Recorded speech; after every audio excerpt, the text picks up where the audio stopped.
ora, good evening Rotorua. Just ahead in your Tuesday night news bulletin. Rotorua District Council adopts kia ora as its official greeting. Salvation Army need the return of their caravan. And results from the Baywide rugby competition. Those stories coming up next on City News. Rotorua District Council is encouraging locals to adopt kia ora as the official greeting to welcome Rugby World Cup visitors to our city. Rotorua District Council Rugby World Cup Coordinator Renee Nathan says the council is stepping up its kia ora, the world's warmest welcome campaign, so local people start using this unique greeting and are comfortable to do so by the time international rugby fans arrive. Renee Nathan says we want to ensure that our celebrations leave our guests with a positive and lasting impression of Rotorua and memories of a friendly and welcoming people. Ms Nathan says it would be fantastic to see kia ora messages on reception desks, emails or newsletters, and hearing people say kia ora when walking down the street. She says that some of our businesses have already adopted the greeting, but everyone should come on board. Promotions in the city will also include kia ora flags and signs around the CBD. It's been 2 weeks since someone stole the Salvation Army caravan.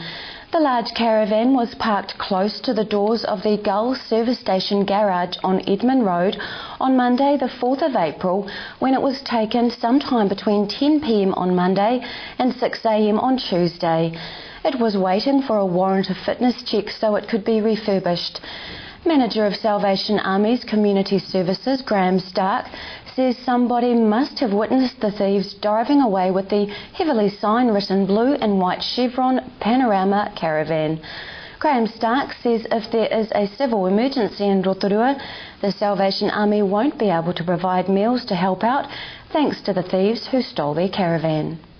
People need to realise that it's the whole community that is affected by it.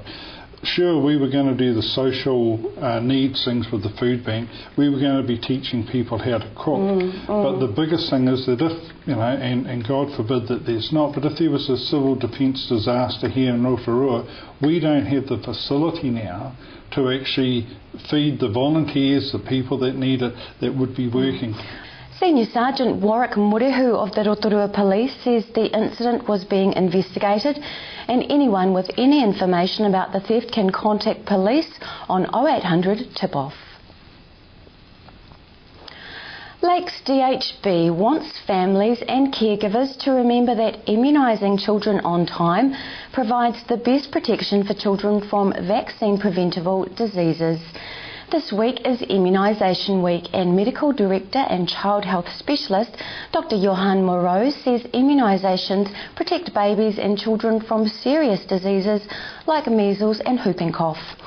He says all childhood immunisations are safe, effective and free and that it's best to immunise children at the recommended times and to complete all doses for full protection.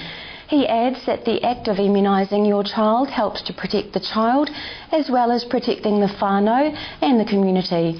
Immunisations are available free from a child's doctor or healthcare provider. For more information visit immunise.govt.nz. A new website which encourages American tourists to venture further abroad is promoting New Zealand vacations including trips to Rotorua. PlanAVacationWeek.com encourages US citizens to include Rotorua in their visit to the North Island, citing the gondola, Polynesian spa and the region's kayaking and hiking as must-see and do activities.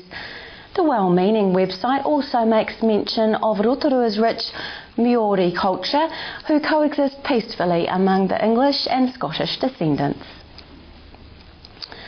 And sport tonight and to the results from the Baywide rugby competition. Whakarewarewa put a handy break on the other Bartercard Baywide contenders when they dispatched defending Premier title holders Tauranga Sport on Saturday at the Tauranga Domain. The match finished with the scoreboard showing a 24-14 victory to Waka. The 4 tries to 2 win from Rotorua team is against a side shooting for their 5th consecutive Premier title and has laid down the challenge to the other contenders. Opotiki were involved in another battle when they returned home to the Eastern Bay with a 20-all draw with Waikite. 2 tries apiece reflected an encounter where there was little between the two sides throughout the contest at Waikite headquarters. Rotoiti, who make their home ground at Emery Park, ran in 5 tries on their way to defeating Whakatane Marist 32-5. The win is Rotoiti's 3rd successive victory of the season, and Mount Maunganui cruised to a comfortable 36-5 win over Te Puna. To your weather, Rotorua and the surrounding area. Tonight, fine southwesterlies, overnight a low of 6. Tomorrow, Wednesday, fine southwesterlies, a high of 18 and a low of 7. Long range for Thursday, fine light wind, a high of 18 and a low of 8. Marine forecast for Lake Rotorua for Wednesday, westerlies 15 knots and waves up to half a metre and fine. Still to come tonight on City News, we talk with Kate Wright and Sam West from Western Heights High. We have some budgeting advice from Pearl Pavitt, and we continue our bullying segment with Irene Begg.